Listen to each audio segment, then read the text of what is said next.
Yes, okubaako engeri gye tukuwa update ku bigenze maaso olunaku olwaleero akabenje akagudde wali ku luguudo olw'e Fort Portal mwattu abantu 20 abafudde mu kano akabenje era nga omukulu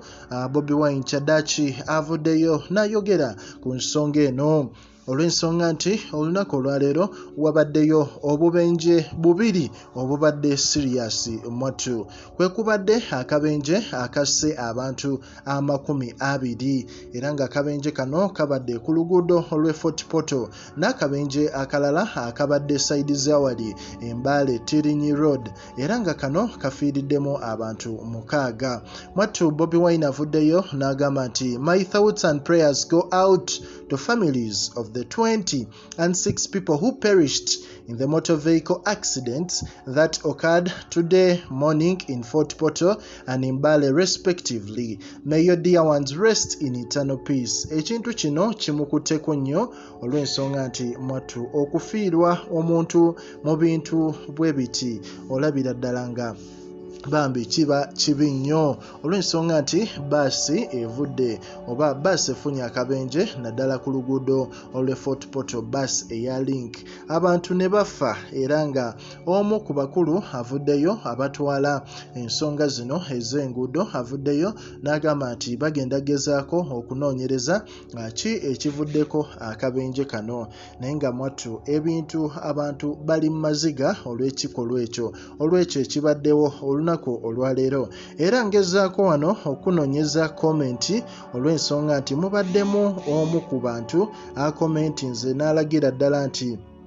mu kabenje ako mubaddemu Bambi abantu be era abamu Bambi basobodde okubanga bawona omanyi baasi etikka abantu bangi story yonna gikuteereddeyo era mulimu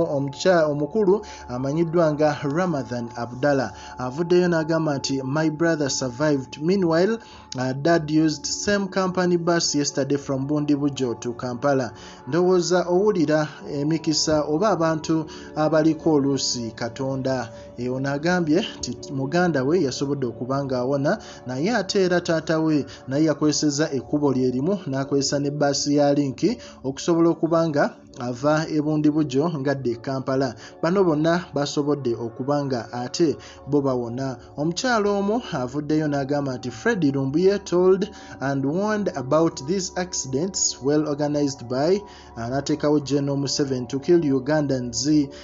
abamu ne bakomentinga Museveni must go abantu bangi boogedde ku nsonga eno omukyala amanyiddwa nga Nella Queen avuddeyo n'agamba nti reduce speed link drivers you overspeed banange forgetting that anything can happen please avuddeyo n'agamba abavuga baasi za Linki tibakome ku misinde gye badduka olw'ensonga ekintu kyonna kisobola okubaawo baasi ne weba ezitowetya esobola okuwuguka abantu ne bafuna obuzibu ng'ekituuseewo olunaku olwaleero mu mbeera eyo omu avuddeyo n'abantu bangi bagamba rest in peace rest in peace rest in peace omu n'avaayo n'agamba amanyiddwa nga Allen tuli abanawe yavuddeyo n'agamba I remember around 2002 or 2003 the same accident happened on the same highway in Kalita bus that claimed a lot of lives. This is too sad. Drivers, please respect people's lives and your jobs. Just Lumbuye byonna yabyogera kale n'olaba ng'omukulu bw'atyo bw'ayogedde so sad oh my god the accident claimed the life of my late uncle's wife. Ndowooza owulira Stella Biribonwa